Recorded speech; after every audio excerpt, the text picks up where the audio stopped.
I'm Temporary Inspector Jason Diamond, working with the North Wales Police and working in close partnership over this summer period with our colleagues here at the National Park, Eryri National Park. And as we approach the summer season, obviously we're hoping for great weather and we welcome all the visitors to our area. But I'd ask on behalf of our partners and the police that people who enter the area consider where they're parking, consider to park responsibly. Don't place your vehicles in locations of danger that causes us to have to take them away. Consider where you're going to visit and have a look at websites, etc. before and plan. And obviously have some thought for the local residents and consider that you are entering a national park, but this is people's homes as well.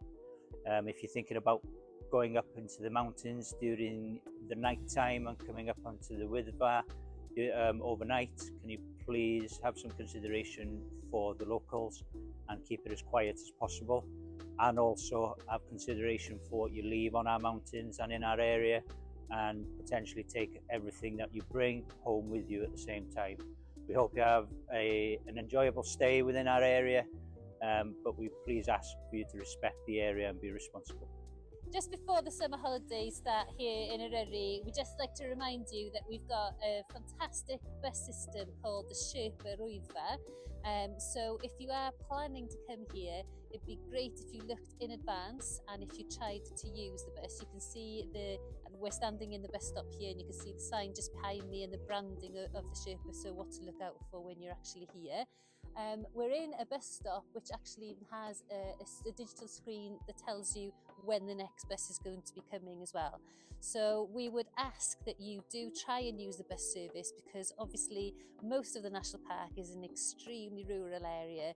It's very limited in terms of places to park, and using the bus service will really help the congestion in the area, but also help you see a lot more of the national park as you sit on the bus hands-free and look around you at the wonderful views. Thinking about coming to Eryri, that you do have a backup plan in case the weather changes, or in case you get somewhere and you see that it's busy and full, and then you need to just quickly plan something else. So just do a little bit of research in advance, look at our website, or call into one of our visitor centres and chat to our really knowledgeable staff.